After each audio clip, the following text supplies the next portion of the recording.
Hello बच्चों, स्वागत है आप सभी का पांडेज एकेडमी में। उम्मीद करते हैं आप लोग सब एकदम फिट एंड फाइन होंगे। बच्चों, आज के क्लास में हम लोग chapter 1 accounting for partnership firm fundamental से इलिस्ट्रेशन नंबर 40 को डिस्कस करेंगे।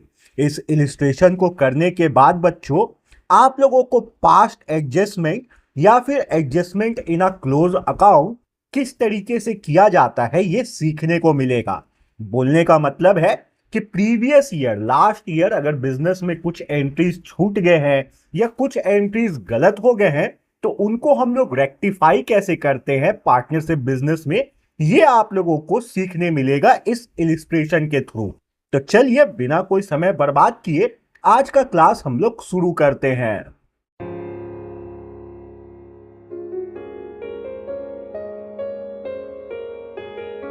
बच्चों, सबसे पहले क्वेश्चन को हम लोग अच्छे तरीके से रीड करेंगे।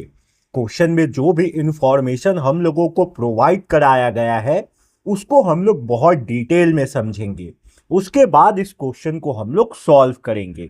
तो चलिए मैं क्वेश्चन को रीड करता हूं और आप लोगों को क्वेश्चन एक्सप्लेन करता हूं।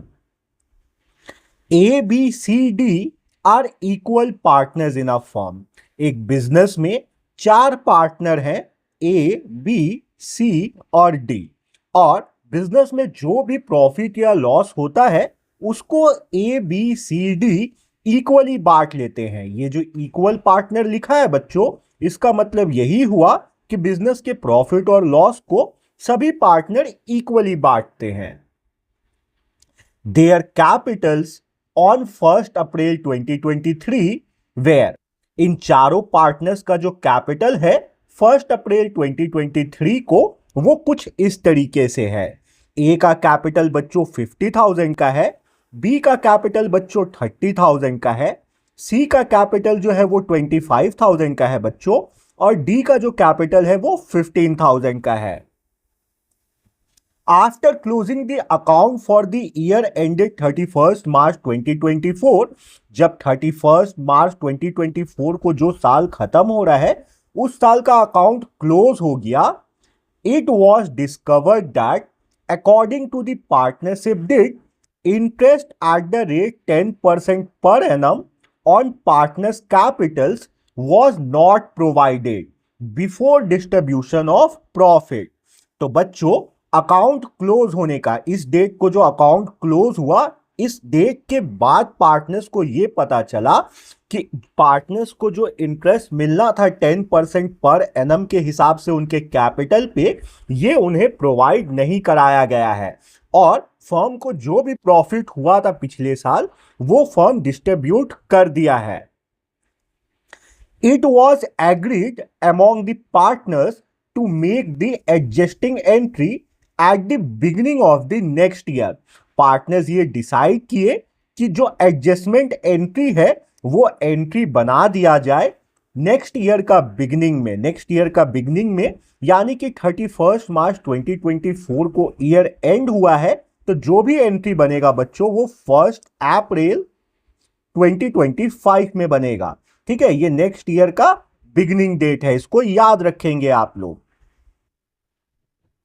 Rather than alter a balance sheet को छेड़छाड़ करने से अच्छा है कि पार्टनर्स ये डिसाइड किए कि उन लोग एक एडजस्टिंग एंट्री बना देंगे दूसरे साल के पहले दिन। Pass the necessary general entry assuming that the capitals are not fixed. हम लोगों को जनरल एंट्री पास करना है ये अज्यूम करते हुए बच्चों कि जो पार्टनर्स का कैपिटल है वो फिक्स्ड नहीं है। तो बच्चों, इस केस में, इस पूरे क्वेश्चन में हम लोगों को ये जो पिछला साल, जो साल 31 मार्च 2024 को खत्म हो रहा है, उस साल जो इंटरेस्ट ऑन कैपिटल नहीं मिला है ये पास्ट का चीज है। तो इसको हम लोग करेंट ईयर में, ये जो गलती हो गया है अकाउंटेंट से, इसको हम लोग किस तरीके से करेंट ईयर में रेक्टिफाई करेंगे ये हम लोगों को सीखना है। और मैं आप लोगों को ये करके सिखाऊंगा और बताऊंगा कि कैसे आप लोग इसको रेक्टिफाई कर सकते हैं। तो चलिए हम लोग अब इसका सॉल्यूशन शुरू करते हैं। बच्चों, सॉल्यूशन बनाते वक्त सबसे पहले हम लोग पार्टनर्स के कैपिटल पे जो उनको इंटरेस्ट मिलेगा उसे कैलकुलेट करेंगे। तो देखिएगा, ए का कैपिटल 50,000 का था, बी का कैपिटल 30,000 का था, सी का कैपिटल 25,000 का और डी का जो कैपिटल था वो 15,000 का था। और पार्टनर्स को उनके कैपिटल पे 10% पर एनम के हिसाब से इंटरेस्ट मिल रहा था। तो हम लोग हेडिंग दे देंगे calculation of interest on capital.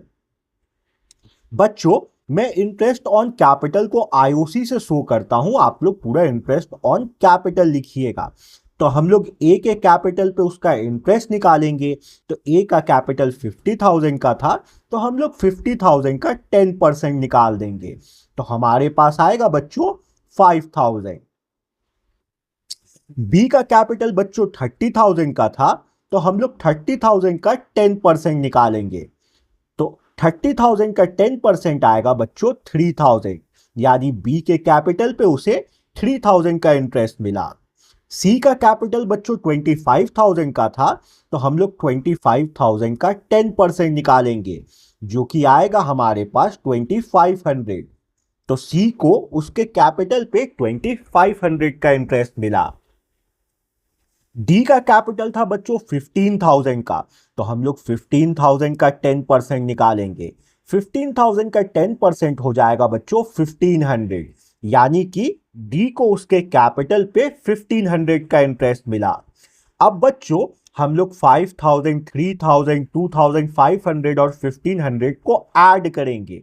तो देखिए, इन सबको जब हम लोग ऐड करेंगे तो हमारे पास आएगा बच्चों 12,000।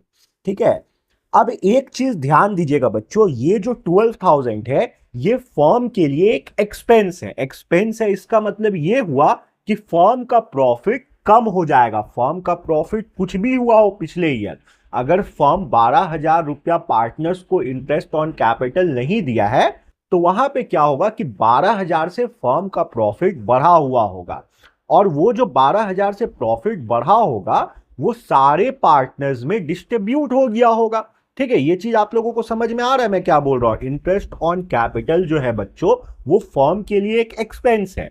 तो अगर हम लोग प्रॉफिट में से एक्सपेंस को माइनस करेंगे तो प्रॉफिट क्या होगा, कम हो जाएगा। तो अगर ये एक्सपेंसेस फर्म मीट नहीं किया, देना भूल गया है, तो इस केस में क्या हुआ है, पिछले साल का प्रॉफिट बढ़ा हुआ होगा, और पिछला साल का जो प्रॉफिट होगा वो किसको मिला होगा, वो पार्टनर्स को मिला होगा। तो जाहिर सा बात है पार्टनर्स को प्रॉफिट में शेयर ज्यादा मिला हुआ है। तो अब हम लोग क्या करेंगे, हम लोग एक टेबल शोइंग एडजस्टमेंट्स बनाएंगे। ठीक है, ये देखिए टेबल शोइंग एडजस्टमेंट कुछ इस तरीके से आप लोगों को बनाना है। आप लोगों को पर्टिकुलर लिखना है, ए बी सी और डी का नाम लिखना है। अब आप लोग सबसे पहले जो भूल हो गया है, जो गलती हो गया है उसको रिकॉर्ड करिएगा। गलती क्या हुआ है बच्चों, इंटरेस्ट ऑन कैपिटल नहीं मिला है पार्टनर्स को। तो हम लोग लिखेंगे इंटरेस्ट ऑन कैपिटल।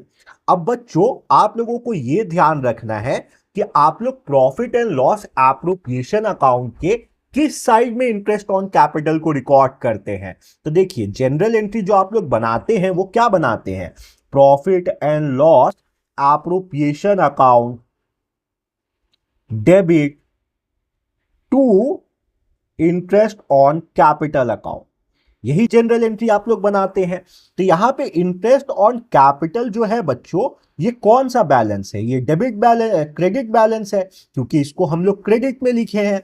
ठीक है, तो हम लोग बोलेंगे इंटरेस्ट ऑन कैपिटल जो है वो क्रेडिट बैलेंस है, तो हम लोग यहां पे लिख देंगे क्रेडिट। ठीक है, अब जिसको जो इंटरेस्ट मिला है उसके कॉलम में हम लोग वो लिख लेंगे। देखिएगा, ए को कितना का इंटरेस्ट मिला बच्चों, 5,000 का मिला है, तो ए वाले कॉलम में हम लोग लिख लेंगे 5,000। बी को कितना का इंटरेस्ट मिला है बच्चों, 3,000 का मिला है, तो बी वाले कॉलम में हम लोग लिख लेंगे 3,000। सी को बच्चों कितने का इंटरेस्ट मिला है, 2,500 का, तो सी वाले कॉलम में हम लोग लिख लेंगे 2,500। और डी को कितने का इंटरेस्ट मिला है बच्चों, 1,500 का, तो डी वाले कॉलम में हम लोग लिख लेंगे 1,500। अब बच्चों थोड़ा सा ध्यान दे के ये समझिएगा कि फर्म जो है ना, अगर 12,000 का एक्सपेंस पिछले साल नहीं किया है तो वो 12,000 प्रॉफिट बढ़ा हुआ है वो प्रॉफिट किसको मिला होगा, वो प्रॉफिट पार्टनर्स को मिला होगा। किस रेशियो में मिला होगा, वो उनके प्रॉफिट शेयरिंग रेशियो में मिला होगा। तो फर्म का जो प्रॉफिट शेयरिंग रेशियो है वो क्या है, इक्वल है ना। तो 4 पार्टनर है यानी 12,000 रुपए में हर एक पार्टनर को 3,000 का शेयर मिला होगा। कैसे निकाले, 12,000 डिवाइडेड बाई 4 कर दिए, ठीक है। 4 पार्टनर थे, सबको इक्वली मिलेगा, इसलिए डिवाइडेड बाई 4 किए हैं। तो हर पार्टनर के पास प्रॉफिट में 3,000 रुपया जो है वो ज्यादा होगा। और जब हम लोग प्रॉफिट देते हैं पार्टनर्स को, डिविजिबल प्रॉफिट के को पार्टनर्स के बीच में हम लोग डिस्ट्रीब्यूट करते हैं, तो हम लोग एंट्री क्या बनाते हैं बच्चों, हम लोग एंट्री बनाते हैं, तो हम लोग एंट्री बनाते हैं बच्चों, profit and loss appropriation account debit to जो भी पार्टनर्स हैं उनका कैपिटल अकाउंट। यानी कि हम लोग यहां पे एस कैपिटल अकाउंट लिखे होंगे, टू बीस कैपिटल अकाउंट लिखे होंगे, और सेम इसी तरीके से सी और डी का कैपिटल अकाउंट का यूज किए होंगे। तो ध्यान दीजिएगा जब ये एंट्री हम लोग बनाए होंगे, है ना। देखिए मैं इसको थोड़ा सा नीचे आप लोगों को एक्सप्लेन करता हूं, आप लोगों को अच्छे तरीके से समझ में आ जाएगा, ठीक है। देखिए जब इसका एंट्री हम लोग बनाए होंगे प्रीवियस ईयर, तो हम लोग एंट्री क्या बनाए होंगे, profit and loss appropriation account debit to S capital account, to B's capital account, to C's capital account, to D's capital account. हम लोग यही एंट्री बनाए होंगे। और 12,000 का प्रॉफिट हम लोग ज्यादा बांट दिए हैं, तो हम लोग पीएल एप्रोप्रिएशन अकाउंट में 12,000 लिख लेते हैं। और हर एक पार्टनर को 12,000 में कितने का शेयर मिला है, 3,000 का शेयर मिला है। तो हम लोग 3,000 हर एक पार्टनर के कैपिटल अकाउंट में क्रेडिट करेंगे। अब बच्चों ध्यान से समझिएगा, अगर पार्टनर को ये 3,000 का प्रॉफिट ज्यादा मिल चुका है और उसको हम लोग रेक्टिफाई कर रहे हैं, सुधार रहे हैं, तो हम लोग पार्टनर को बोलेंगे ना कि ये 3,000 रुपया हमको वापस कीजिए, आप लोगों को हम 3,000 रुपया ज्यादा दे दिए हैं, बिजनेस से ज्यादा मिल गया है। तो जब ये वापस देंगे पार्टनर्स, तो इसके लिए एंट्री क्या बन जाएगा, इसके लिए एंट्री ठीक इसका उल्टा हो जाएगा। हम लोग एस कैपिटल अकाउंट को डेबिट कर देंगे, हम लोग बी का कैपिटल अकाउंट को डेबिट कर देंगे, हम लोग सी का कैपिटल अकाउंट को डेबिट कर देंगे, हम लोग डी का कैपिटल अकाउंट को डेबिट कर देंगे, ठीक है। और हम लोग profit and loss appropriation account को क्रेडिट कर देंगे। यही एंट्री बनाएंगे हम लोग, ठीक है। तो हम लोग लिख देंगे 3,000 डेबिट में सब सारे पार्टनर्स के अकाउंट के आगे, और हम लोग profit and loss appropriation account में लिख देंगे 12,000, है ना। यही काम करेंगे। तो अब हम लोग क्या करेंगे, टेबल शोइंग एडजस्टमेंट में ये जो हम लोग डेबिट में तीनों पार्टनर्स का, चारों पार्टनर्स के अकाउंट को लिखे हैं ना, इसको हम लोग शो करें। तो बच्चों हम लोग जो पर्टिकुलर्स में लिखेंगे वो लिखेंगे division of ₹12,000 in profit sharing ratio. Profit sharing ratio को मैं पीएसआर से दिखा दे रहा हूं, आप लोग पूरा लिखना। और हम लोग इसके बगल में लिखेंगे डेबिट बैलेंस। डेबिट बैलेंस क्यों लिख रहे हैं, क्योंकि जो पैसा पार्टनर्स को ज्यादा चल गया था, अब हम लोग ये दिखा रहे हैं कि वो पैसा हम लोग पार्टनर से वापस ले रहे हैं। तो सारे पार्टनर को 3,000 रुपीज ज्यादा गया था, तो सारे कॉलम में आप लोग लिख लीजिए 3,000। तो 3,000 ए वाले कॉलम में, 3,000 बी वाले कॉलम में, 3,000 सी वाले कॉलम में, और 3,000 डी वाले कॉलम में। अब बच्चों बड़ा ध्यान से देखिएगा, अब हम लोग जो जनरल एंट्री बनाएंगे ना, वो जनरल एंट्री पूरा बेस्ड होगा ये टेबल शोइंग एडजस्टमेंट का बैलेंस पे।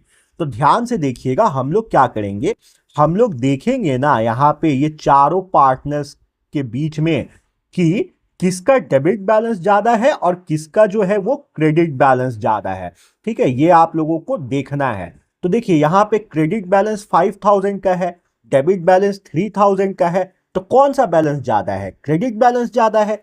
कितने से ज्यादा है? 2000 से ज्यादा है। तो हम लोग ए वाले कॉलम में 2000 लिखेंगे और हम लोग ब्रैकेट में लिख लेंगे क्रेडिट। ठीक है, हम लोग ब्रैकेट में यहां पे क्रेडिट लिख लेंगे। अब बी का जो है वो 3000 रुपीज क्रेडिट बैलेंस भी है और 3000 रुपीज जो है वो डेबिट बैलेंस भी है। तो यहां पे हम लोग डैश दे देंगे, ठीक है, क्योंकि डेबिट क्रेडिट दोनों सेम है। तो जब भी सेम हो जाए तो वहां पे हम लोग डैश दे देते हैं। अब बच्चों हम लोग सी का चेक करेंगे। तो देखिए सी का डेबिट बैलेंस 3000 का है, क्रेडिट बैलेंस 2500 का है। तो बड़ा बैलेंस कौन सा है? डेबिट बैलेंस है। कितने से बड़ा है? 500 से बड़ा है। तो हम लोग 500 को इधर लिखेंगे और ब्रैकेट में हम लोग लिख लेंगे डेबिट। ठीक है, सेम इसी तरीके से हम लोग डी का चेक करेंगे। तो देखिएगा डी का कौन सा बैलेंस ज्यादा है? डेबिट बैलेंस ज्यादा है। ठीक है, कितने से ज्यादा है? 1500 से ज्यादा है। तो हम लोग यहां पे लिख लेंगे 1500 और हम लोग ब्रैकेट में लिख देंगे डेबिट बैलेंस। ठीक है, यहां तक समझ में आ रहा है? हम लोग क्या किए, सबसे पहले जिस पार्टनर को जितना इंटरेस्ट मिलता कैपिटल पे हम लोग वो लिख लिए। उसके बाद जो 12,000 रुपीज गलत बट गया था पार्टनर्स के बीच में, उसको पार्टनर से हम लोग वापस लिए हैं। ठीक है, तो जब वापस लिए तो कितना कौन पार्टनर वापस दिया उसको डेबिट बैलेंस करके हम लोग नीचे लिख लिए। अब हम लोग डिफरेंस निकाल लिए। ये जो लास्ट वाला कॉलम आया है ना बच्चों, इसको हम लोग डिफरेंस बोलते हैं। ठीक है, डिफरेंस निकाले और डिफरेंस में हम लोग ये चेक करते हुए निकाले कि क्रेडिट बैलेंस हो रहा है कि डेबिट बैलेंस हो रहा है। ये हम लोग चेक करते हुए डिफरेंस निकाल लिए।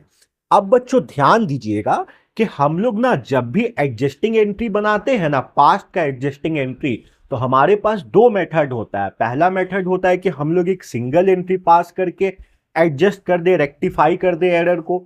दूसरा हमारे पास एक मेथड होता है कि हम लोग हर एक एरर के लिए एक सेपरेट एंट्री पास करें। तो हम लोग जो अभी बनाएंगे ना, ये इलिस्ट्रेशन नंबर जो 40 हम लोग बनाएंगे, ये हम लोग पहला वाला तरीके से बनाएंगे। यहां पे हम लोग एक सिंगल एंट्री पास करके जो भी हमारे पास एरर्स हुआ है उसको हम लोग रेक्टिफाई करेंगे। तो ध्यान दीजिएगा बच्चों, यहां पे हम लोग एक जनरल एंट्री का फॉर्मेट खोलेंगे। मैं यहां पे फॉर्मेट खोला नहीं हूं, मगर मैं यहां पे तुरंत आप लोगों के सामने ही एक जनरल एंट्री का फॉर्मेट खोल देता हूं। बस 2 मिनट का टाइम लगेगा। ठीक है, तो जनरल एंट्री का फॉर्मेट आप लोग खोल लीजिए। जब तक हम लोग क्या करेंगे, हम लोग एक डेट वाला कॉलम बनाएंगे, है ना, और हम लोग फिर यहाँ पे आपका अमाउंट का 2 कॉलम बनाएंगे और एक पर्टिकुलर का, और ये एक एलएफ का कॉलम हो जाएगा। ठीक है, ये सारे कॉलम में आप लोग लिख लीजिएगा। यहाँ पे आप लोग डेट लिखिएगा, यहाँ पे आप लोग पर्टिकुलर लिखिएगा। खैर आप लोग 12th में हो तो आप लोगों को ये जनरल एंट्री का फॉर्मेट तो पता होगा, मगर मैं तो भी बता दे रहा हूँ, कुछ बच्चे जो होते हैं उन्हें ये सब के बारे में उतना जानकारी नहीं होता है, तो वो भी देख के सीख ले, इसलिए मैं ये कॉलम भी आप लोगों को खोल के दिखा दिया। अब बच्चों ध्यान दीजिएगा, ये जो एंट्री बनेगा ना, ये हमारा नेक्स्ट ईयर का बिगनिंग डेट पे बनेगा। नेक्स्ट ईयर का बिगनिंग डेट यानी कि ईयर जो खत्म हो रहा था वो 31 मार्च 2024 को खत्म हो रहा था। तो नेक्स्ट ईयर का बिगनिंग डेट क्या होगा? 1 अप्रैल 2024 होगा। हाँ बच्चों, 1 अप्रैल 2024 होगा बिगनिंग डेट। मैं जब पहले बता रहा था तो यहाँ पे ईयर की जगह मैंने 2025 लिख दिया था बाय मिस्टेक, मगर वो 2025 नहीं, 1 अप्रैल 2024 होगा। तो हम लोग जो भी एंट्री बनाएंगे बच्चों, एडजस्टिंग एंट्री, तो वो हम लोग इस डेट को बनाएंगे। तो हम लोग लिखेंगे 2024 1 अप्रैल। ठीक है, अब इस दिन हम लोग बच्चों एंट्री बनाएंगे और ये एंट्री टोटली डिपेंड करेगा बच्चों आप लोगों के टेबल शोइंग एडजस्टमेंट पे। तो देखिए टेबल शोइंग एडजस्टमेंट में किस किस पार्टनर का जो अकाउंट है वो डेबिट बैलेंस शो कर रहा है। सी का जो ये डिफरेंस है ये डेबिट बैलेंस शो कर रहा है, डी का जो ये डिफरेंस है ये डेबिट बैलेंस शो कर रहा है, और ए का जो ये डिफरेंस है ये क्रेडिट बैलेंस शो कर रहा है। तो जिस पार्टनर का डेबिट बैलेंस शो कर रहा है उस पार्टनर के कैपिटल अकाउंट को हम लोग डेबिट में लिख देंगे, जिस पार्टनर का क्रेडिट बैलेंस शो हो रहा है डिफरेंस का उस पार्टनर के कैपिटल अकाउंट को हम लोग क्रेडिट में लिख देंगे। यानी कि हम लोग एंट्री बनाएंगे C's capital account debit, D's capital account debit,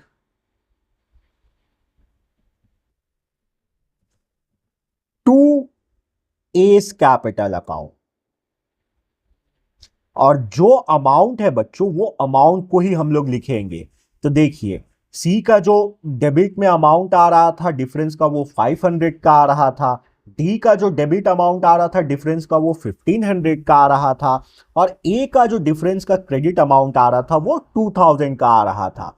तो सी के बगल में हम लोग लिख लेंगे 500, डी के बगल में हम लोग लिख लेंगे 1500, और ए का बगल में हम लोग क्रेडिट साइड में लिख लेंगे 2000। ठीक है बच्चों, तो ये एडजस्टिंग एंट्री बनके तैयार हो गया। इस एंट्री का मतलब ये हुआ कि सी और डी को ज्यादा पैसा मिल गया था। सी को 500 ज्यादा मिला था प्रॉफिट में, डी को 1500 ज्यादा मिला था। तो हम लोग सी से 500 वापस ले लिए, डी से हम लोग 1500 वापस ले लिए, और ए जो है उसको 2000 रुपीज कम मिला था, तो ए को हम लोग 2000 रुपीज प्रोवाइड करवा दिए। अब बच्चों इसका हम लोग नरेशन लिखेंगे। तो नरेशन में हम लोग लिख देंगे बीइंग एडजस्टमेंट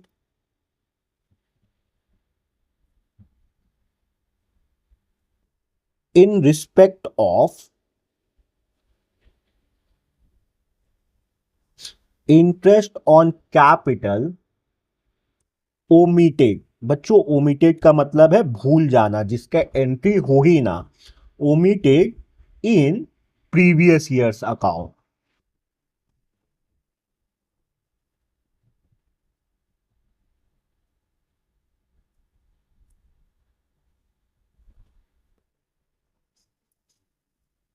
तो बच्चों यही था इलिस्ट्रेशन नंबर 40। उम्मीद करता हूं ये इलिस्ट्रेशन आप लोगों को बहुत अच्छे तरीके से समझ आया होगा।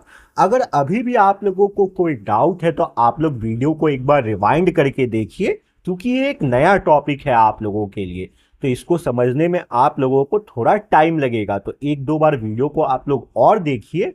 साथ में बच्चों अगर उसके बाद भी आप लोगों का डाउट क्लियर नहीं होता है तो आप लोग मुझे कमेंट कर सकते हैं, मैं उस डाउट को क्लियर कर दूंगा। वैसे अगर आप लोग चैनल के साथ बने रहेंगे और रोज वीडियोस को देखेंगे तो ये पास्ट एडजस्टमेंट का शुरुआत है। इससे अभी मैं और क्वेश्चंस करवाऊंगा, इलिस्ट्रेशंस भी करवाऊंगा, साथ में प्रैक्टिकल क्वेश्चंस भी करवाऊंगा। तो धीरे धीरे धीरे धीरे करके आप लोगों को हर एक चीज क्लियर हो जाएगा। तो मिलते हैं बच्चों अपने नेक्स्ट क्लास में, जब तक आप लोग अपना ख्याल रखिए।